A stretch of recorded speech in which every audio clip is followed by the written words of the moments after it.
Hello students, last ক্লাসে আমরা E2 reaction শুরু করেছিলাম। E2 রিয়াকশানের কন্ডিশনস অর্থাৎ অ্যান্টি পেরিপ্ল্যানারিটি এবং তারপরে তার বিভিন্ন ক্যারেক্টারিস্টিক্স নিয়ে আমরা আলোচনা শুরু করেছিলাম।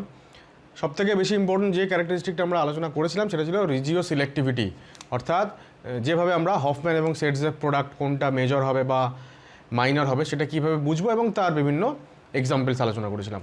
এবং আরও একটা খুবই গুরুত্বপূর্ণ ক্যারেক্টারিস্টিক্স অফ E2 রিয়াকশান, সেটা হচ্ছে স্টিরিও স্পেসিফিসিটি এবং স্টিরিও সিলেক্টিভিটি, সেইটা বাকি রয়ে গেছিলো। আজকে সেই আলোচনাটা শুরু হবে, অর্থাৎ E2 রিয়াকশানের স্টিরিও সিলেক্টিভিটি আর স্টিরিও স্পেসিফিসিটি। আমরা অলরেডি এর আগে পড়েছি স্টিরিও সিলেক্টিভ রিয়াকশান কাদের বলে বা স্টিরিও স্পেসিফিক রিয়াকশান কাদের বলে। আমি এটা মেনশন করেছিলাম যে যখনই কোনো রিয়াকশান স্টিরিও সিলেক্টিভ বা রিজিও সিলেক্টিভ, এই সিলেক্টিভ টার্মটা যখন থাকে তখন আমরা জানি যে এই সমস্ত রিয়াকশানে প্রোডাক্ট ইজ কী বলবো, সামথিং স্পেশাল আর কি। প্রোডাক্টের মধ্যে কোনো স্পেশালিটি থাকে এবং আমরা জানি যে এক্ষেত্রে আমরা দুটো প্রোডাক্ট পাবো, একটা খুব বেশি পরিমাণে তৈরি হবে মেজর প্রোডাক্ট, আর একটা কম পরিমাণে তৈরি হবে সেটা হচ্ছে মাইনর প্রোডাক্ট। এবার যদি রিজিও সিলেক্টিভ হয় তাহলে মেজর মাইনর হবে দুটো আলাদা স্ট্রাকচারাল আইসোমার, আর যদি স্টিরিও সিলেক্টিভ হয় তাহলে মেজর এবং মাইনর অ্যামাউন্টে তৈরি হবে দুটো আলাদা স্টিরিও আইসোমার। যেমনটা এখানটা লিখেছি, more than one stereo isomer is formed as product in uneven amount. Uneven মানে কোনোটা বেশি কোনোটা কম, ঠিক আছে। More than one stereo isomer, ঠিক আছে। তাই হয়ে গেল স্টিরিও সিলেক্টিভ রিয়াকশান। আর আমি এটাও বলেছিলাম যে যদি কোনো রিয়াকশানের সঙ্গে সিলেক্টিভের পরিবর্তে স্পেসিফিক শব্দটা থাকে যুক্ত, তাহলে বুঝতে হবে যে the reactant is something special, ঠিক আছে। আমরা তখন বলি যে রিয়াক্ট্যান্টের মধ্যে কিছু স্পেশালিটি আছে, অর্থাৎ রিয়াক্ট্যান্টের ওপরে ডিপেন্ড করে কি প্রোডাক্ট তৈরি হবে সেটা আমরা বুঝতে পারবো। মানে কী প্রোডাক্ট তৈরি হবে সেটা ডিপেন্ড করবে রিয়াক্ট্যান্টটা কেমন তার উপরে। এবার যখন স্টিরিও স্পেসিফিক রিয়াকশান হয় তখন আমাকে আগে দেখতে হবে যে রিয়াক্ট্যান্টটার স্টিরিও কেমিস্ট্রি কেমন, তার উপরে ডিপেন্ড করে একটা certain stereo chemistry of reactant, সেটা একটা সার্টেন প্রোডাক্ট তৈরি করবে যার স্টিরিও কেমিস্ট্রিটা ফিক্সড। আমরা বলছি specific stereo isomer of the reactant হবে এখানে, of the reactant gives only specific stereo isomer of the product. আমি এক্সপ্লেইন করছি ব্যাপারটাকে। তো এক্সপ্লেইন করার আগে আমি একটা কথা বলতে চাইছি, সেটা হচ্ছে যে ধরো এখন আমরা জানলাম যে E2 রিয়াকশান কখনো রিজিও সিলেক্টিভ হয়, তখন আমরা হফম্যান মেজর বা সেটজেফ প্রোডাক্ট মেজর এইটা আমরা তখন ডিসাইড করি। কখনো কখনো স্টিরিও সিলেক্টিভ হয়, আবার কখনো স্টিরিও স্পেসিফিক হয়। এখন কি করে আমরা বুঝবো যে কোনো একটা particular given reaction E2 reaction সেটা রিজিও সিলেক্টিভ হবে না স্টিরিও সিলেক্টিভ হবে, নাকি দুটো একসঙ্গেই হবে, নাকি স্টিরিও স্পেসিফিক হবে, চিনবোটা কী করে সেটা বলছি। তার আগে এই দুটো কপি করে নাও। তাহলে এই হচ্ছে সেই শর্ট ট্রিক যেটা থেকে আমরা বুঝবো যে E2 রিয়াকশানটা রিজিও সিলেক্টিভ হবে নাকি স্টিরিও সিলেক্টিভ বা স্টিরিও স্পেসিফিক। বলছে যদি দুটো ডিফারেন্ট বিটা হাইড্রোজেন থাকে on two different beta carbon, মানে যদি একটা কম্পাউন্ডে দুটো আলাদা বিটা কার্বন থাকে। আমি খুব সহজ একটা এক্সাম্পল দিয়ে বলি, সবথেকে সহজ এবং সবথেকে সিম্পলেস্ট যে এক্সাম্পল, যেটা নিয়ে আমি হয়তো আগের দিন আলোচনা করেছিলাম। সাপোজ একটা কম্পাউন্ড এরকম আছে CHBr CH2CH3, তো লিভিং গ্রুপ ব্রোমিন, এই পার্টিকুলার কম্পাউন্ডটার সাপোজ ডিহাইড্রো হ্যালোজেনেশন হবে, অ্যালকোহলিক KOH দিলে ডিহাইড্রো হ্যালোজেনেশন হবে। আমি আগের দিন বলেছিলাম যে আমরা মেইনলি দুটো E2 রিয়াকশান নিয়েই আলোচনা করি এখানে। একটা হচ্ছে ডিহাইড্রো হ্যালোজেনেশন, মানে হ্যালোজেন এবং হাইড্রোজেন এলিমিনেট হবে, অথবা ডিহ্যালোজেনেশন, দুটো হ্যালোজেন অ্যাটম এলিমিনেট হবে। তো এটা হচ্ছে একটা ডিহাইড্রো হ্যালোজেনেশন রিয়াকশান। এখানে ব্রোমিনটা যে কার্বনে আছে সেটা আলফা কার্বন, ন্যাচারালি তার পাশের কার্বনটা হচ্ছে বিটা কার্বন, তো এই একটা বিটা কার্বন, এই একটা বিটা কার্বন। কোনো একটা E2 রিয়াকশান আমি বলবো রিজিও সিলেক্টিভ তখনই হবে যখন দুটো বিটা কার্বন উপস্থিত এবং সেই দুটো বিটা কার্বনেই অ্যাটলিস্ট একটা করে হাইড্রোজেন থাকতে হবে, মানে বিটা হাইড্রোজেন থাকতে হবে। তাহলে এই বিটা কার্বনে হাইড্রোজেন আছে, বিটা হাইড্রোজেন এগুলো তিনটে, আবার এই বিটা কার্বনেও দুটো বিটা হাইড্রোজেন আছে। সুতরাং এখানে দুটো আলাদা স্ট্রাকচারাল আইসোমার তৈরি হওয়ার সম্ভাবনা আছে, মানে তৈরি হয় এরা, এবং আনইভেন অ্যামাউন্টে। সুতরাং রিজিও সিলেক্টিভিটি এখান থেকে পাই, অর্থাৎ রিজিয়নটাকে সিলেক্ট করতে পারে। যদি এখানটায় আমি অ্যালকোহলিক ওয়েজ মানে সাপোজ এখানে OR মাইনাস হচ্ছে আমার বেস, তাহলে এই যে আমি এখানটা লিখছি একটু, সাপোজ এই একটা এইচকে আমি দেখালাম ওপরে, আবার এখানেও একটা এইচকে দেখালাম, এটা বিটা কার্বন, এটা বিটা কার্বন। এবার বেসের কাছে চয়েস থাকে, ও সিলেক্ট করতে পারে যে কোন প্রোটনটাকে ও অ্যাবস্ট্র্যাক্ট করবে, সেই অনুযায়ী ডবল বন্ডটা কোথায় তৈরি হবে সেটা ডিপেন্ড করে। সুতরাং এখান থেকে আমরা বুঝতে পারছি যে যদি এই পার্টিকুলার হাইড্রোজেনটা অ্যাবস্ট্রাক্টেড হয় তাহলে এখানে ডাবল বন্ড হবে। আচ্ছা, এখানটা আমি উপরে এইচ করেছি মানে এখানে 2 লিখতে হবে, তাহলে CH2 double bond CH single bond CH2 CH3। এটা আমরা বলেছিলাম আগের দিন যে এটা হচ্ছে হফম্যান প্রোডাক্ট, এবং এই পার্টিকুলার কেসে এটা হচ্ছে কম পরিমাণে তৈরি হয়, মাইনর প্রোডাক্ট। আর এছাড়া এটা ছিল আমাদের সেটজেফ প্রোডাক্ট, এটা সেটজেফ, এবং এটা ছিল মেজর প্রোডাক্ট। তাহলে দুটো আলাদা স্ট্রাকচারাল আইসোমার তৈরি হলো, বিউট 1 ইন এবং বিউট 2 ইন। সুতরাং এটা হয়ে গেল রিজিও সিলেক্টিভিটির এক্সাম্পল। এইবার বলছি যে যদি এরকম হয় যে দুটো ডিফারেন্ট বিটা হাইড্রোজেন প্রেজেন্ট থাকবে on the same beta carbon, একটা সেম বিটা কার্বনে দুটো হাইড্রোজেন প্রেজেন্ট থাকতে হবে। আমরা দেখতে পাচ্ছি যে এই বিটা কার্বনটাতেও দুটো হাইড্রোজেন আছে, মানে 3টে আছে, আবার এখানেও দুটো আছে। তাহলে এই ক্ষেত্রে যখন একই বিটা কার্বন থেকে দুটো আলাদা আলাদা হাইড্রোজেন বেরিয়ে যাওয়ার সম্ভাবনা থাকে, তখন সেই দুটো হাইড্রোজেন বেরিয়ে গেলে দুটোর ক্ষেত্রে দুটো আলাদা প্রোডাক্ট তৈরি হয়, স্টিরিও সিলেক্টিভ রিঅ্যাকশন আমরা বলি। এবার সেটা যে সবসময় হবেই তা নয়, স্টিরিও সিলেক্টিভ হতে গেলে ফাইনালি যে প্রোডাক্টটা আমরা পেলাম সেই প্রোডাক্টটাকে স্টিরিও আইসোমেরিজম দেখাতে হয়। এক্ষেত্রে যেহেতু অ্যালকিন তৈরি হয়, তাহলে অ্যালকিনগুলো আমরা জানি ডায়াস্টিরিওমার তৈরি করে, অর্থাৎ সিস ট্রান্স বা ইজেড। তো ইজেড হওয়ার জন্য যে ক্রাইটেরিয়া, মানে একটা পার্টিকুলার কার্বনে ডাবল বন্ডেড কার্বন, তার সঙ্গে যুক্ত দুটো গ্রুপ ডিফারেন্ট, এইটা তো হতেই হবে। মানে আমি বলতে চাইছি সিস ট্রান্স আইসোমেরিজম মানে জিওমেট্রিক্যাল আইসোমেরিজম দেখানোর যে ক্রাইটেরিয়া সেইটা ফলো করতে হবে। তারপরে আমরা দেখব যে যদি একটাই বিটা কার্বনে দুটো হাইড্রোজেন রয়েছে তাহলে স্টিরিও সিলেক্টিভ। আমি উপরটা মুছে নিয়ে এক্সাম্পলটা বলছি, খুব ভালো করে লক্ষ্য করো। এই যে এই পার্টিকুলার যে কার্বনটা, এই কার্বনটায় দুটো হাইড্রোজেন আছে। এখন এই যে বিটা হাইড্রোজেনটা, এইটা এলিমিনেট হওয়ার পরেই তো আমরা এই প্রোডাক্টটা লিখেছিলাম না, সেটজেপ প্রোডাক্টটা।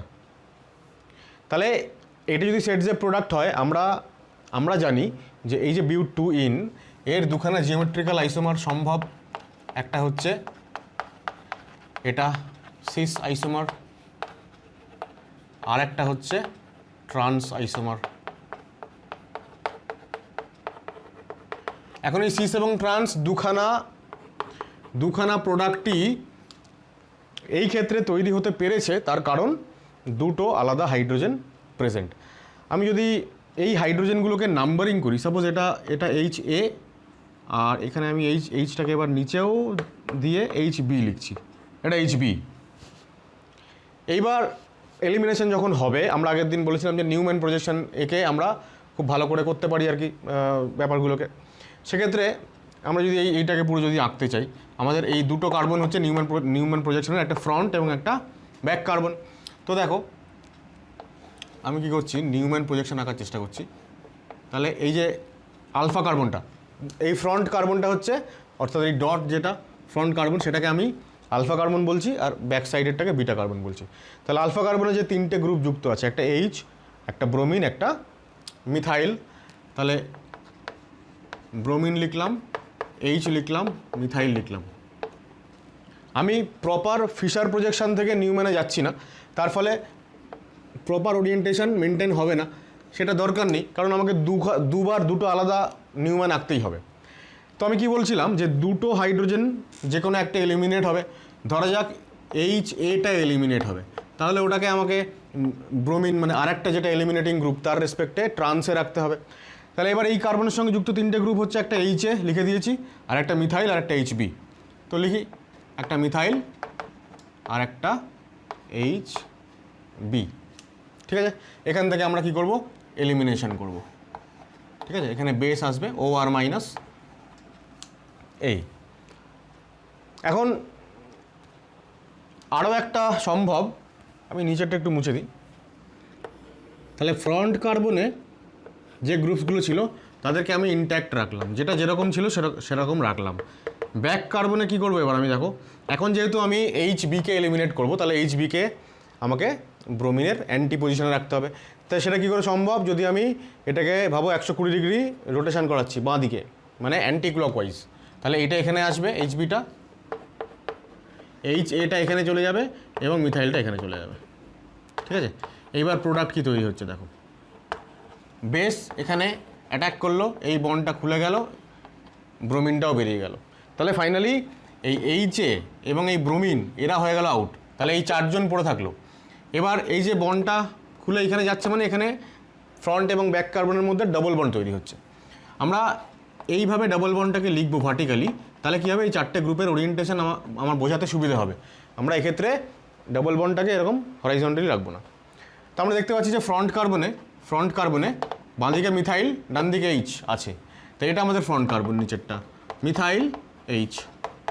ব্যাক কার্বনে আমরা দেখতে পাচ্ছি যে বাঁ দিকে হাইড্রোজেন, ডান দিকে মিথাইল, বাঁ দিকে এইচবি আর ডান দিকে মিথাইল। আমরা বুঝতেই পারছি যে এখানে ট্রান্স আইসোমার তৈরি হয়েছে, মানে এই আইসোমারটা। আর এক্ষেত্রে অ্যান্টি পেরিপ্লেনার ওরিয়েন্টেশন হয়ে গেছে এইচবি, ব্রোমিন বেরিয়ে গেল। তাহলে আমরা এই ব্রোমিনটাকে এবং এই এইচবিটাকে বাদ দেবো, পড়ে থাকবে কারা কারা দেখো, বাঁদিকে মিথাইল, ডান দিকে এইচ, অর্থাৎ ফ্রন্ট কার্বনে ওখানেও যা ছিল এখানেও তাই, কিছু চেঞ্জ নেই। ব্যাক কার্বনটাকে লক্ষ্য করো, বাঁদিকে মিথাইল, ডান দিকে এইচ, তাহলে বাঁদিকে মিথাইল, ডান দিকে এইচ এ, সিস। এইবার সিস এবং ট্রান্সের মধ্যে কোনটা বেশি পরিমাণে তৈরি হবে? আমরা নর্মালি জানি যে ট্রান্স বেশি স্টেবল, ট্রান্স কম্পাউন্ড বেশি স্টেবল। কেন? কারণ দুটো মিথাইল অপোজিট সাইডে, দুটো বড় বড় গ্রুপ অপোজিট সাইডে, সুতরাং এদের মধ্যেকার স্টেরিক হিন্ড্রেন্স কম হবে, প্রোডাক্ট স্টেবিলিটি পাবে। তো এই একই জিনিস আমরা এখান থেকেও এক্সপ্লেন করতে পারি। আমরা যে এই যে নিউম্যানটা এঁকেছি, তাহলে এবার যখন রিয়াকশন হচ্ছে একটা ট্রানজিশন স্টেট তৈরি হবে। ট্রানজিশন স্টেটে আমরা দেখব যে দুটো মিথাইল গ্রুপ পরস্পরের অ্যান্টি পজিশনে আছে, সুতরাং মিথাইল আর মিথাইলের মধ্যে গস ইন্টারাকশান, স্পেলিংটা তোমরা নিশ্চয়ই জানো, অনেক সময় আমরা গস বিউটেন ইন্টারাকশানও বলি। ইন্টারাকশানটা বা এক ধরনের স্টেরিক হিন্ড্রেন্সি বলা যেতে পারে, কম হবে যেহেতু দুজন অপোজিট সাইডে আছে, অ্যান্টি পজিশনে আছে পরস্পরের সাপেক্ষে। কিন্তু এইখানে এই দুটো মিথাইল পরস্পরের সাপেক্ষে যখন আমরা এরকম দেখি যে 60 ডিগ্রি ডাইহেড্রাল অ্যাঙ্গেল, আমরা এটাকে গস পজিশন বলি। আমরা বলি যে দুখানা মিথাইল গ্রুপ পরস্পরের সাপেক্ষে গস পজিশনে আছে, কাছাকাছি আছে, এদের মধ্যে স্টেরিক হিন্ড্রেন্স অনেক বেশি হবে। ন্যাচারালি যদি ট্রানজিশন স্টেট কম স্টেবল হয়, তাহলে সেখান থেকে তৈরি হওয়া প্রোডাক্টও কম স্টেবল হবে। সুতরাং আমরা বলতে পারি যে আমাদের ট্রান্স আইসোমারটা এখানে মেজর আর সিস আইসোমারটা এখানে মাইনর। অর্থাৎ আমরা দেখতে পেলাম যে একই বিটা কার্বনে দুটো হাইড্রোজেন, তাদেরকে আমরা লেবেল করলাম HA এবং HB বলে, এবং আমরা দেখলাম যে সেখান থেকে দুটো আলাদা স্টিরিও আইসোমার তৈরি হলো, বিউট 2 ইনের, একটা সিস একটা ট্রান্স, এবং একটা মেজর একটা মাইনর, অর্থাৎ আনইভেন অ্যামাউন্টে তৈরি হলো।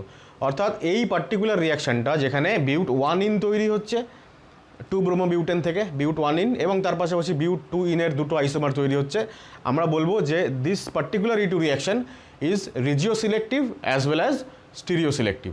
কিন্তু এই পার্টিকুলার রিয়াকশানটা স্টিরিও স্পেসিফিক নয়, কিন্তু স্টিরিও স্পেসিফিক ব্যাপারটা নিয়ে আমি এখনও আলোচনা করিনি। তো এটা কপি করো, তারপর আমি স্টিরিও স্পেসিফিক ব্যাপারটাতে আসছি। আচ্ছা, স্টিরিও স্পেসিফিক রিয়াকশান বলার আগে আমি যেটা এতক্ষণ বললাম স্টিরিও সিলেক্টিভ, সেটা নিয়ে আমি আরেকটু 2-4 কথা বলতে চাইছি। আমরা দেখলাম যে সেটজেফ প্রোডাক্টের দুটো স্টিরিও আইসোমার হলো, সিস এবং ট্রান্স।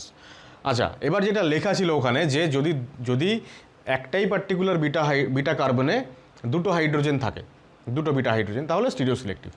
এবার তাহলে কি ব্যাপারটা এরকম দাঁড়াবে যে এইটা যদি আলফা কার্বন হয় এবং এইটা যদি বিটা কার্বন হয়, অর্থাৎ যদি হফম্যান প্রোডাক্ট হয়, এখান থেকে যদি হফম্যান এলিমিনেশন হয়, তাহলে এইটা হয়ে যাবে প্রোডাক্ট। এখন এই যে বিটা কার্বন, এখান থেকে একটা এইচ বেরিয়েছে, এখন বিটা কার্বনে তো দুটো হাইড্রোজেন আছে, অবশ্যই আছে, দেখতে পাচ্ছি 3টে আছে। তাহলে যখন ডাবল বন্ডটা এখানে তৈরি হবে, অর্থাৎ বিউট 1 ইন যখন তৈরি হবে, সেক্ষেত্রে কি আমরা বলতে পারবো যে রিয়াকশানটা স্টিরিও সিলেক্টিভ? তখন কিন্তু বলা যাবে না, মানে আমি বলতে চাইছি ওখানে আমি যেটা লিখলাম নিয়মটা তখনই ভ্যালিড যখন ডাবল বন্ডের রেসপেক্টে সিস্টেমটা জিওমেট্রিক্যাল আইসোমার দেখায় তখন। এখন তো আমরা দেখতে পাচ্ছি যে ডাবল বন্ডের রেসপেক্টে এখানে দুটোই তো হাইড্রোজেন, এদিকে অবশ্য দুটো গ্রুপ ডিফারেন্ট, একটা এইচ একটা ইথাইল। তো ডাবল বন্ডের যে কার্বন, তার ডাবল বন্ডের যে কোনো একটা কার্বনের সঙ্গে যে দুটো গ্রুপ যুক্ত আছে তারা যদি আইডেন্টিক্যাল হয়ে যায় তাহলে তো কম্পাউন্ডটা জিওমেট্রিক্যাল আইসোমেরিজমই শো করবে না, মানে এইটার কোনো সিস্ট্রান্সই হয় না। যদি সিস্ট্রান্স হতো সেক্ষেত্রে দুটো আলাদা প্রোডাক্ট তৈরি হতো, একটা সিস একটা ট্রান্স, এবং আমরা বলতাম যে রিয়াকশনটা স্টিরিও সিলেক্টিভ। তাহলে এই পার্টিকুলার এক্সাম্পলে বিটা কার্বন যদি এটা হয়, আমি যদি আইইউপিএসসি কী বলবো নিয়ম অনুসারে যদি আমি নাম্বারিং করি তখন আমি বলবো এটা 1, এটা 2, এটা 3, এটা 4। তাহলে সেক্ষেত্রে আমি এটা বলতে পারি যে একমাত্র 3 নম্বর কার্বনটাই হচ্ছে সেই বিটা কার্বনটা যেখান থেকে এলিমিনেশন হলে আমরা স্টিরিও সিলেক্টিভ রিয়াকশান বলতে পারবো। 1 নম্বর রিয়াকশানেও এক নম্বর কার্বনেও দুটো আলাদা হাইড্রোজেন আছে, বিটা হাইড্রোজেন, কিন্তু এখান থেকে দুটো হাইড্রোজেন যে কোনো একটা বা দুটো বেরিয়ে যাওয়া, মানে কোন হাইড্রোজেনটা বেরোচ্ছে সেটা এখানে খুব বেশি ইম্পর্টেন্ট নয়। কেন? কারণ সেক্ষেত্রে বাকি যারা পড়ে থাকলো তারা এমন একটা সিস্টেম তৈরি করবে যে সিস্টেমটা জিওমেট্রিক্যাল আইসোমেরিজমটাই শো করবে না, রাইট? এবার আমি বলছি স্টিরিও স্পেসিফিক রিয়াকশান কখন বলবো। আমরা ওই এক্সাম্পলটাই নিয়েছি, কিন্তু এখানে একটা চেঞ্জ করব আমি। স্টিরিও স্পেসিফিকে আমি লিখেছিলাম যে যখন একটাই বিটা হাইড্রোজেন থাকে, এবারে সেই একটাই বিটা হাইড্রোজেন কোনটা আমরা এইটাকে কনসিডার করব। এটাকে তো কনসিডার করবোই না, কারণ আমি একটু আগেই বললাম যে যেহেতু এখান থেকে কোনো সিস্ট্রান্সওয়ালা দুখানা আলাদা প্রোডাক্ট তৈরি হতে পারেই না, সুতরাং একে দুটো আলাদা স্টিরিও আইসোমার তৈরি করতে পারে না, তাই স্টিরিও স্পেসিফিক বা স্টিরিও সিলেক্টিভ এই ব্যাপারটার ক্ষেত্রে এর কোনো ভূমিকা নেই। এখন এখানে কি করব, একটা হাইড্রোজেন মুছে দিয়ে তার বদলে একটা ইথাইল দেবো, তাহলে এই বিটা হাইড্রোজেনে একটা অনলি ওয়ান হাইড্রোজেন তৈরি হলো, বিটা কার্বনে একটাই হাইড্রোজেন। এই ক্ষেত্রে রিয়াকশানটা হবে স্টিরিও স্পেসিফিক, ঠিক আছে? তার ডিফারেন্স কি? যদি বিটা কার্বনে দুটো হাইড্রোজেন থাকে স্টিরিও সিলেক্টিভ, বিটা কার্বনে একটা হাইড্রোজেন আছে এখন স্টিরিও স্পেসিফিক হবে। এবার কি করে আমি লিখবো সেটা? স্টিরিও স্পেসিফিক মানে বুঝতেই পারছো যে তাহলে এই যে রিয়াক্ট্যান্টটা হচ্ছে সামথিং স্পেশাল, রিয়াক্ট্যান্টের স্টিরিও কেমিস্ট্রির উপরে ডিপেন্ড করে প্রোডাক্টের স্টিরিও কেমিস্ট্রি কী হবে সেটা ডিসাইড হবে। তাহলে রিয়াক্ট্যান্টের স্টিরিও কেমিস্ট্রি দেখো কীরকম হতে পারে, দুরকম হতে পারে। এখানে আমি ফিশার প্রজেকশন ফর্মুলা আঁকছি আগে। ধরা যাক মিথাইল, ব্রোমিন, হাইড্রোজেন। দেখো এই যে আলফা এবং বিটা কার্বন, এই দুটো কার্বন হচ্ছে আমাদের ফিশার প্রজেকশনের দুখানা কাইরাল সেন্টার। তাহলে মিথাইল এইচ আর বি আর রইল প্রথমটার সঙ্গে, দ্বিতীয় বিটার সঙ্গে ইথাইল, মিথাইল আর এইচ রইল। তাহলে ইথাইল, মিথাইল, আচ্ছা আমি মিথাইলটাকে এমই লিখছি, আর এইচ রইল। এবারে এলিমিনেটিং গ্রুপ এটা, আর এই নিচের হাইড্রোজেনটা বিটা হাইড্রোজেন, এটা আলফা কার্বন, এটা বিটা কার্বন। একটা স্টিরিও আইসোমার এটা হতে পারে, এর আরেকটা স্টিরিও আইসোমার কী হতে পারে দেখো,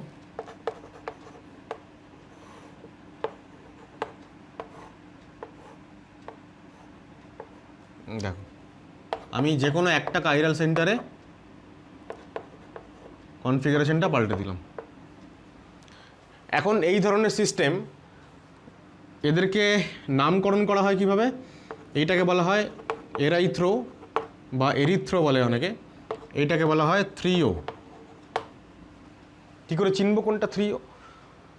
সেটা হচ্ছে যে দুটো হরিজন্টাল কী বলবো লাইন্স আছে, সেখানে দুটো সিমিলার গ্রুপ বা দুটো বড় গ্রুপ অপোজিট ডাইরেকশানে, থ্রিও। অপোজিট ডাইরেকশান মানে আমরা ট্রান্স বুঝি অনেক সময়, তাহলে ট্রান্সটাও টি দিয়ে শুরু, থ্রিওটাও টি দিয়ে শুরু, এইভাবে মনে রাখবে। আর অন্যটা যেটা মেসো কম্পাউন্ডের মতন দেখতে অনেকটা, মেসো কম্পাউন্ড নয় যদিও, এটা এরাইথ্রো, দুটোই এখানে কিন্তু অপটিক্যালি অ্যাক্টিভ। তাহলে রিয়াক্ট্যান্টের স্টিরিও কেমিস্ট্রি ফিক্সড হয়ে গেল, এটা এরাইথ্রো আইসোমার। তাহলে এইভাবে ফিক্সড করলাম আমি স্টিরিও কেমিস্ট্রি। এইবার এর উপর ডিপেন্ড করে প্রোডাক্ট কী তৈরি হবে সেটা দেখতে হবে। তাহলে প্রোডাক্ট আমরা যখনই বানাতে যাব, রিমেম্বার ফিশার প্রজেকশন থেকে আমাদেরকে সবার আগে নিউম্যান প্রজেকশন বানিয়ে নিতে হবে। নিউম্যান থেকে আমরা সঠিক আইডিয়াটা পাই, E2 রিয়াকশানের যে স্টিরিও কেমিস্ট্রি। আচ্ছা, ফিশার থেকে নিউম্যান কনভার্সন তোমরা নিশ্চয়ই জানো, যদি না জানো আমি বলে রাখি একবার। দেখো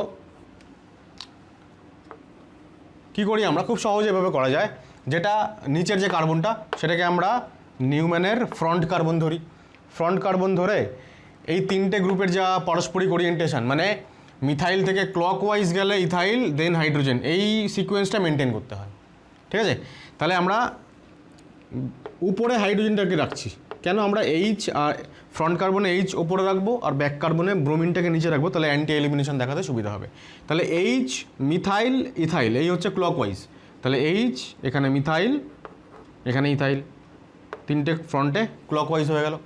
আর ব্যাক কার্বনটাতে আমি ব্রোমিনটাকে সবার আগে নিচে রেখে দিই কারণ অ্যান্টি এলিমিনেশন দেখাতে হবে। এবার ব্রোমিন হাইড্রোজেন মিথাইল ক্লকওয়াইজ, এই সিকোয়েন্সটাকে আমাকে উল্টে দিতে হবে, অ্যান্টি ক্লকওয়াইজ করতে হবে। তাহলে ব্রোমিন হাইড্রোজেন মিথাইল ক্লকওয়াইজ, তাহলে bromine hydrogen methyl anti clockwise করলাম, এই হয়ে গেল নিউম্যান। আর এই থ্রিওটার যদি নিউম্যান বানাই, আচ্ছা থ্রিওটার নিউম্যান আমি এই দিকে বানাচ্ছি, তাহলে রিয়াকশানটা দেখাতে সুবিধা হবে। আবারও ফ্রন্ট কার্বনে এইচ ইথাইল মিথাইল, এটা front carbon, H ethyl methyl হচ্ছে ক্লকওয়াইজ, তাহলে এইচ ইথাইল মিথাইল ক্লকওয়াইজ হয়ে গেল, এইচ ইথাইল মিথাইল। আর এখানে ব্রোমিনটাকে আমি আবারও নিচে রাখবো, অ্যান্টি এলিমিনেশন দেখাতে সুবিধা হবে। ব্রোমিন হাইড্রোজেন মিথাইল ক্লকওয়াইজ, এটাকে অ্যান্টি ক্লকওয়াইজ করে দেবো। ব্রোমিন হাইড্রোজেন মিথাইল ক্লকওয়াইজ হয়ে গেল, এটাকে অ্যান্টি করে দিলাম। ঠিক আছে, এইবার আমরা করবো ইটু এলিমিনেশন। এইবার যদি ইটু এলিমিনেশন করি, এখানে ধরো বেস একটা আসছে, অ্যালকোহলিক কেওএইচি ধরো, যেহেতু ডিহাইড্রো হ্যালোজেনেশন হচ্ছে, তাহলে এ এসে প্রোটন অ্যাবস্ট্র্যাক্ট করলো, এই বন্ডটা খুলে গেল, লিভিং গ্রুপ বেরিয়ে গেল। তাহলে প্রোডাক্ট কী তৈরি হবে দেখো, প্রোডাক্ট যেটা তৈরি হচ্ছে, ফ্রন্ট কার্বনে ইথাইল বাঁ দিকে মিথাইল ডান দিকে, ইথাইল মিথাইল, ব্যাক কার্বনে মিথাইল এদিকে হাইড্রোজেন এদিকে। ঠিক আছে, আর ওখানে কি প্রোডাক্ট পাওয়া যাচ্ছে দেখো, এখানে যদি বেস অ্যাটাক করে তাহলে বেস প্রোটন অ্যাবস্ট্র্যাক্ট করলো এবং লিভিং গ্রুপ বেরোলো। লিভিং গ্রুপ যদি বেরিয়ে যায়, প্রোডাক্ট কি তৈরি হবে দেখো, ফ্রন্ট কার্বনে বাঁদিকে মিথাইল ডান দিকে ইথাইল, ব্যাক কার্বনে বাঁদিকে মিথাইল ডান দিকে হাইড্রোজেন, বাঁদিকে মিথাইল ডান দিকে হাইড্রোজেন। ডেফিনেটলি দুটো আলাদা আইসোমার তৈরি হয়েছে। এই ফ্রন্ট কার্বনের দুটো ওরিয়েন্টেশন এক থাকলেও এখানে উল্টে গেছে, মিথাইল একই হলো কী করে, আচ্ছা ফ্রন্ট কার্বনে উল্টে গেছে, ইথাইল এদিকে আর ওখানে মিথাইল বাঁদিকে। এবার আমরা একে তো আর সিস ট্রান্স বলা যাবে না, ইজেড বলতে হবে। তাহলে আমরা জানি যে এখানে এই দুটোর মধ্যে এই কার্বনের সঙ্গে যে দুটো গ্রুপ যুক্ত আছে তার মধ্যে ইথাইল প্রায়োরিটি অনুযায়ী 1 নম্বরে, মিথাইল 2 নম্বরে, অ্যাকর্ডিং টু সিআইপি রুল, নিশ্চয়ই তোমরা পড়েছো স্টিরিওআইসোমেরিজম পড়তে গিয়ে। তাহলে দুটো ওই যে 1-1 একই দিকে, মানে ডাবল বন্ডের একই দিকে, মানে এটা জেড আইসোমার। ঠিক আছে, আর এখানে এটা 1 এটা 2, এটা 1 এটা 2। ঠিক আছে, তাহলে এটা হয়ে গেল ই আইসোমার। তাহলে আমরা দেখতে পাচ্ছি যে যদি রিঅ্যাক্ট্যান্টের স্টিরিওকেমিস্ট্রি ফিক্সড হয় এরাইথ্রো, সেখান থেকে কখনোই ই আইসোমার তৈরি হতে পারবে না। ওয়ান পার্টিকুলার স্টিরিওকেমিস্ট্রিওয়ালা রিঅ্যাক্ট্যান্ট সেটা একটা সার্টেন স্টিরিওকেমিস্ট্রির প্রোডাক্টই দেবে, অন্যটা দেবে না, এক্সক্লুসিভলি এটাই দেবে। এইটা হচ্ছে স্পেসিফিক রিঅ্যাকশান, মানে স্পেসিফিক্যালি এই প্রোডাক্টটি তৈরি হবে, অন্য কোনো প্রোডাক্ট তৈরি হবে না। এটাই হচ্ছে স্টিরিও স্পেসিফিসিটি। আর এখানেও তাই, থ্রিও একটা সার্টেন স্টিরিওকেমিস্ট্রিওয়ালা রিঅ্যাক্ট্যান্ট, সেটা একটা সার্টেন স্টিরিওকেমিস্ট্রিওয়ালা প্রোডাক্টই দেবে, অন্যটা দেবে না, মানে ও কখনোই এই প্রোডাক্টটা দেবে না। সুতরাং এটা হচ্ছে একটা স্টিরিও স্পেসিফিক রিঅ্যাকশান। স্টিরিও স্পেসিফিক রিঅ্যাকশানের আরেকটা এক্সাম্পল, আগেরটা আমরা বলেছিলাম ডিহাইড্রো হ্যালোজেনেশন, অর্থাৎ এলিমিনেটিং গ্রুপস একটা হ্যালোজেন একটা হাইড্রোজেন। এখানে ডিব্রোমিনেশন মানে ডি হ্যালোজেনেশন, অর্থাৎ দুটো হ্যালোজেন গ্রুপই হচ্ছে এখানে দুটো এলিমিনেটিং গ্রুপ যারা এলিমিনেট হবে। তাহলে এই পার্টিকুলার রিঅ্যাকশানটাতেও আমরা, এটা যেহেতু স্টিরিও স্পেসিফিক বলছি, তাহলে আগে আমরা এটা বোঝার চেষ্টা করি যে এটার স্টিরিও কেমিস্ট্রি কী কী হতে পারে এই পার্টিকুলার কম্পাউন্ডের।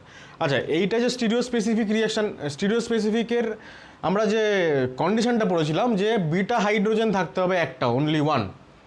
এটা যেহেতু ডিব্রোমিনেশন রিঅ্যাকশান, ওখানে আলফা কার্বন থেকে হ্যালোজেন বেরোচ্ছিল, বিটা কার্বন থেকে হাইড্রোজেন।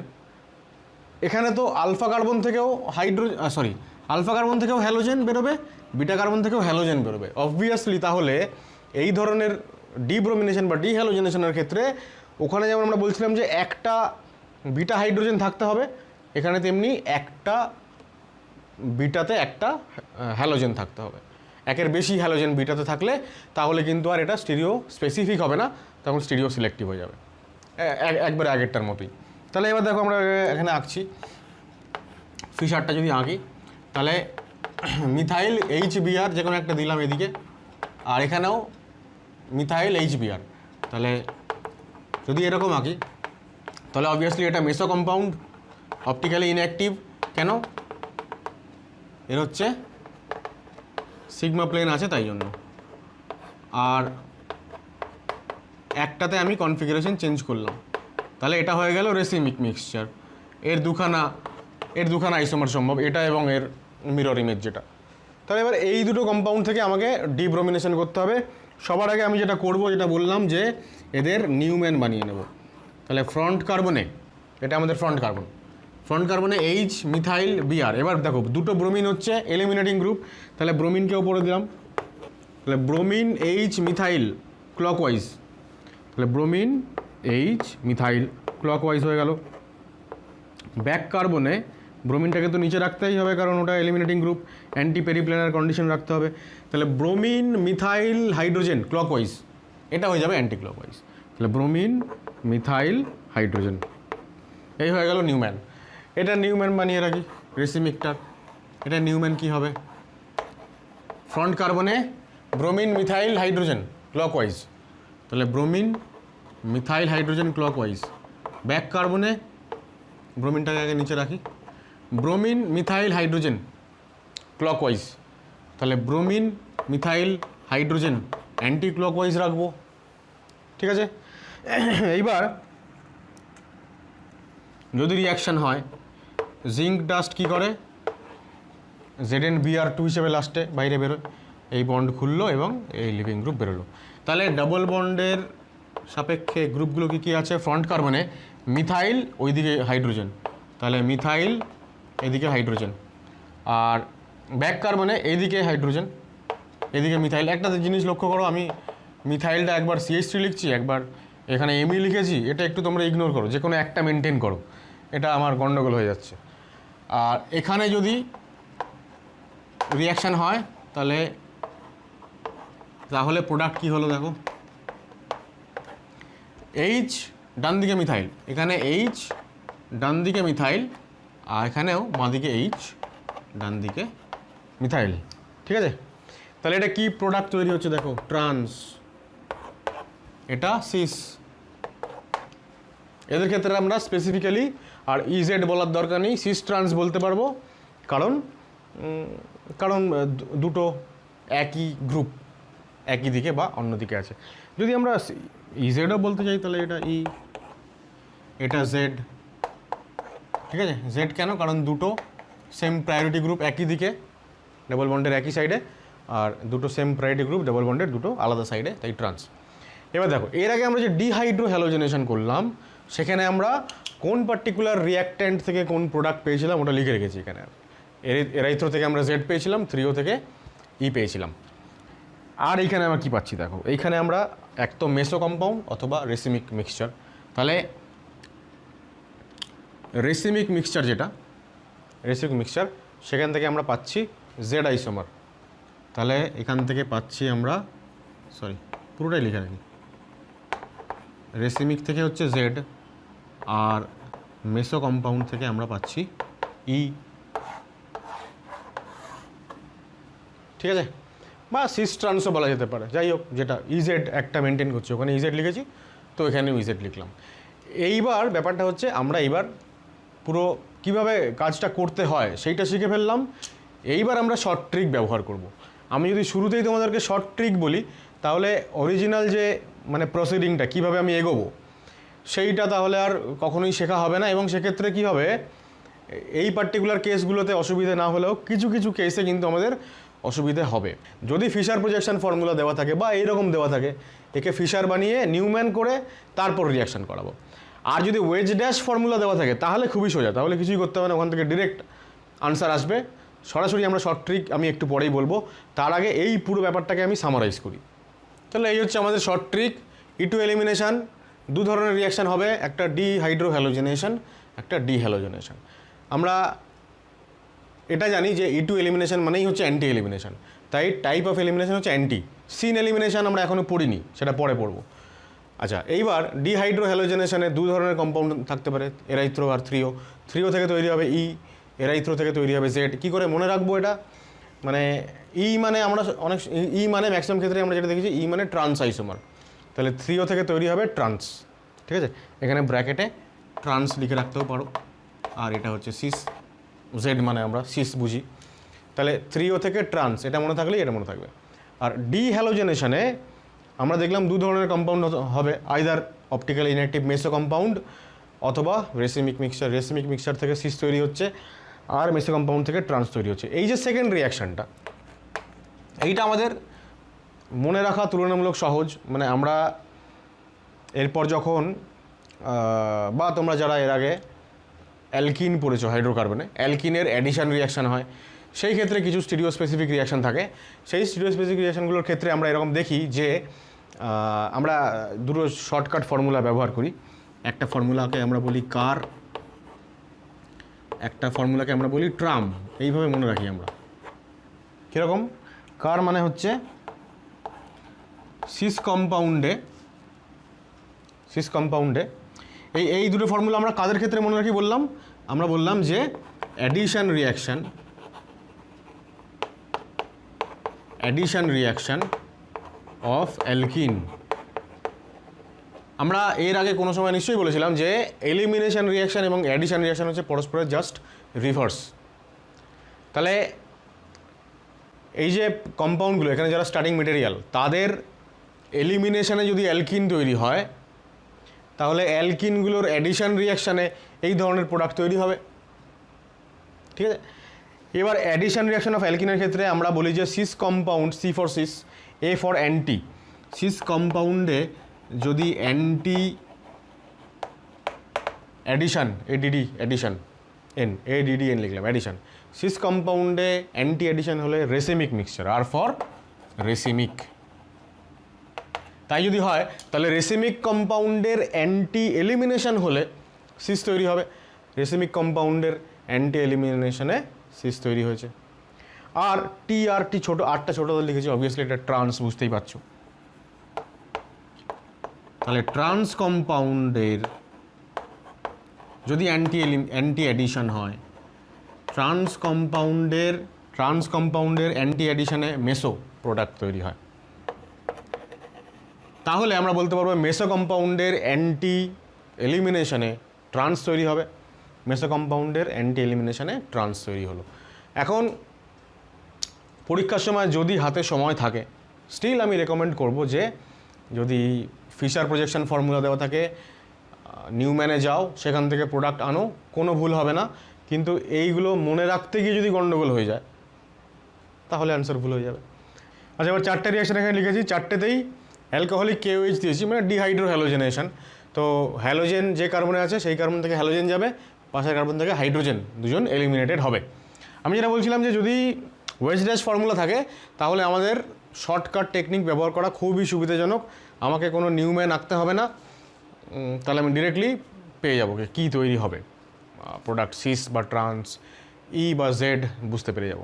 এখন স্টিল তুমি যদি চাও তাহলে ওয়েজ ড্যাশ থেকে তুমি নিউম্যান বানিয়ে সেখান থেকে প্রোডাক্ট বানাতে পারো। আদারওয়াইজ যদি শর্টকাট ট্রিক ব্যবহার করতে হয় তাহলে আমি দেখবো যে ব্রোমিনটা এখানে মানে যেটা এলিমিনেটেড হবে সেটা কোথায় আছে, এখানে ড্যাশে আছে, ড্যাশ মানে বিলো দ্য প্লেন।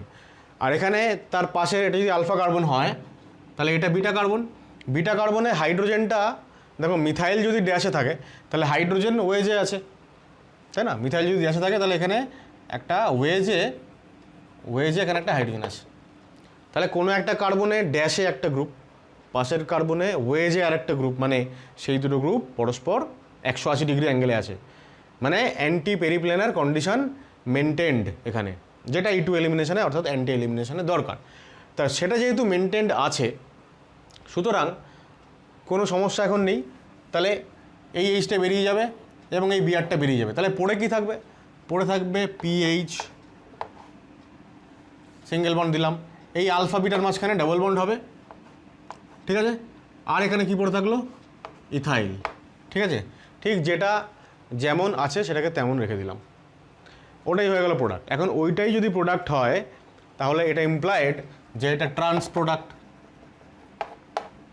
ঠিক আছে। কেন ট্রান্স প্রোডাক্ট? কারণ এই ডাবল বন্ডের এদিকে একটা হাইড্রোজেন আছে, এরও একটা এদিকে হাইড্রোজেন আছে, সুতরাং ট্রান্সই হলো। অর্থাৎ যদি দেখা যায় যে দুখানা এলিমিনেটিং গ্রুপ পাশাপাশি কার্বনে পরস্পরের 180 ডিগ্রি অ্যাঙ্গেলে আছে, অ্যান্টি পেরিপ্ল্যানারে আছে, বুঝবো কী করে? একটা ওয়েজে থাকলে আর একটা ড্যাশে। তাহলে সিম্পলি এই জিগজ্যাগটা যেরকম আছে ওটা মেনটেন করো, গ্রুপগুলোকে লিখে দাও, মাঝখানে ডাবল বন্ড করে দাও, মিটে গেল। কিন্তু সেকেন্ড এক্সাম্পলে দেখো, এখানে ব্রোমিনটা ড্যাশে আছে, পাশের এই বিটা কার্বনে মিথাইল ওয়েজে, মানে এখানে হাইড্রোজেনটা ড্যাশে আছে। তাহলে হাইড্রোজেন যদি ড্যাশে থাকে তাহলে এখানেও ব্রোমিন ড্যাশে, এখানে হাইড্রোজেন ড্যাশে, মানে এরা এখন আর অ্যান্টি পেরিপ্ল্যানার নয়, এখন সিন পেরিপ্ল্যানার হয়ে গেছে, রাইট। তাহলে সিন পেরিপ্ল্যানার যদি থাকে তাহলে আমি যদি এই দুটোকে উঠিয়ে দিয়ে আগেরটার মতন নর্মাল যদি আমি এঁকে দিই, তাহলে যা পাবো সেটা হবে অ্যাকচুয়ালি যেটা পাওয়া উচিত তার জাস্ট অপোজিট। কারণ এগুলোকে থাকতে হয় অ্যান্টি পেরিপ্ল্যানার, এরা আছে সিন পেরিপ্ল্যানার, 180 ডিগ্রি অ্যাঙ্গেল মেনটেন করতে হয়, 0 ডিগ্রি অ্যাঙ্গেল মেনটেন করে আছে।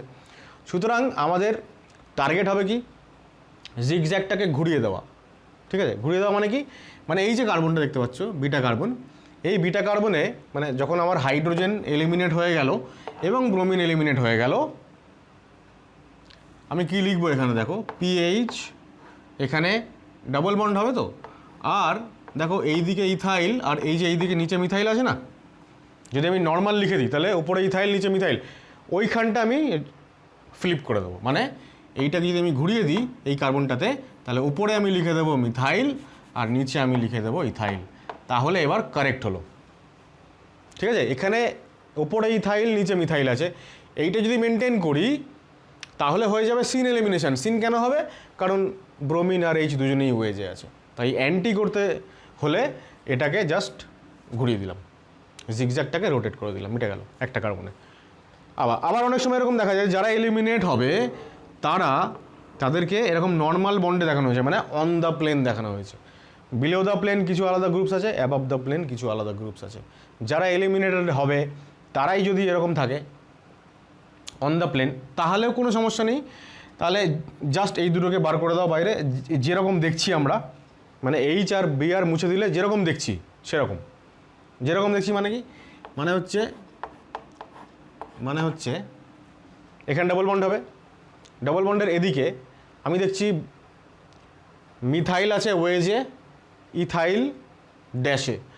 তাহলে এদিকে ওয়েজটাকে যদি আমি ওপরে লিখি আর ড্যাশটাকে যদি নিচে লিখি, তাহলে এদিকেও ওয়েজটাকে ওপরে লিখতে হবে, ড্যাশটাকে নিচে লিখতে হবে, ঠিক আছে। ওয়েজ এবং ওয়েজ মিলল, অর্থাৎ মিথাইল ইথাইল, আর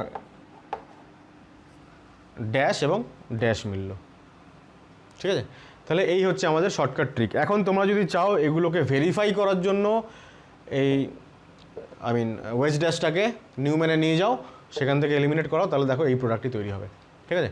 এখানে এটা ট্রান্স হয়েছে, ঠিক আছে। আর এখানেও যদি এটা এই দিকে এইচ হয় তাহলে এটা 1 এটা 2, এখানে এটা 1 এটা 2, অর্থাৎ এটা জেড আইসোমার হয়েছে, ঠিক আছে। এবার আমরা যেহেতু শর্টকাটটা জানি যে জেড আইসোমার বা এখানে ট্রান্স আইসোমার কোত্থেকে তৈরি হবে, এই যে পার্টিকুলার কম্পাউন্ডটা এটা নিশ্চয়ই ট্রান্স, মানে এটা 3O আইসোমার থেকে এটা তৈরি হবে, এটা 3O, ঠিক আছে।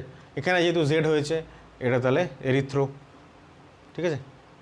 তো এই হচ্ছে ওয়েজ ড্যাশ থেকে সিম্পলি। আচ্ছা, আরেকটা বাকি রয়ে গেল, এইখানটায় দেখো কী হয়েছে, বিটা কার্বনে একটা হাইড্রোজেন, এখানে বিটা কার্বনে দুটো হাইড্রোজেন, এটা আলফা কার্বন এটা বিটা কার্বন। তাহলে বিটা কার্বনে দুটো হাইড্রোজেন মানে স্টিরিও সিলেক্টিভ রিয়াকশান। এইগুলো ছিল স্টিরিও স্পেসিফিক, এইটা স্টিরিও সিলেক্টিভ। স্টিরিও সিলেক্টিভ যদি হয় তাহলে আমার আর মানে তাহলে একবার এইটা এলিমিনেট হবে, মানে দেখো এখানে ব্রোমিনটা আছে ওয়েজে, তো যদি ড্যাশওয়ালা এই হাইড্রোজেন যদি এলিমিনেট হয় তাহলে একটা ওয়েজ একটা ড্যাশ, অ্যান্টি পেরিপ্ল্যানেটারি মেনটেন্ট, তাহলে প্রোডাক্ট তৈরি হবে পিএইচ, তারপরে এখানে ডাবল বন্ড দিয়ে দেবো, ওপরে দিয়ে দেবো ইথাইল, এটা হয়ে গেল একটা। আর একটা প্রোডাক্ট কী দেবো, এটা হচ্ছে দেখো ওইটার মতনই হচ্ছে, উপরেরটার মতন, এই একই তো, এই ড্যাশের এইচটা বেরিয়েছে। যদি ওয়েজ হ্যাঁ ড্যাশের এইচটা বেরিয়েছে, যদি ওয়েজের এইচটা বেরিয়ে যায়, এইটা যদি বেরোয়, তাহলে কি করব, ঘুরিয়ে দেবো ওটাকে, ডান দিকের এই কার্বনটাকে, মানে ইথাইল ওপরে আছে, তেলকে নিচে দিয়ে দেবো, তাহলে পিএইচ, এই যে ডাবল বন্ড দিলাম। এবার ওপরে ইথাইল না দিয়ে, ইথাইলটাকে ওপরে না দিয়ে ইথাইলটাকে নিচে দেবো, আর ওপরে কি থাকবে তাহলে হাইড্রোজেন, ঠিক আছে। তাহলে দেখো এটা যদি ট্রান্স হয় তাহলে এইটা সিস হয়েছে। হ্যাঁ, এইবার তুমি বলবে যে সিস আর ট্রান্সের মধ্যে কোনটা বেশি মেজর প্রোডাক্ট, কোনটা, ট্রান্সটা মেজর প্রোডাক্ট। এবং ট্রান্সের যে করসপন্ডিং তুমি যদি নিউম্যান বানাও তাহলে দেখবে তার সেখানেও গজ বিউটেন ইন্টারাকশন হচ্ছে না, কিন্তু এখানটায় সিসটাই হচ্ছে। তাহলে এই হয়ে গেল স্টিরিও সিলেক্টিভিটি এবং স্টিরিও স্পেসিফিসিটির যাবতীয় ব্যাখ্যা। তাহলে স্টিরিও স্পেসিফিক ইটু রিয়াকশনের ওয়েজ ড্যাশ ফর্মুলা সংক্রান্ত যে ট্রিক, তিনটে পয়েন্ট কপি করে নাও।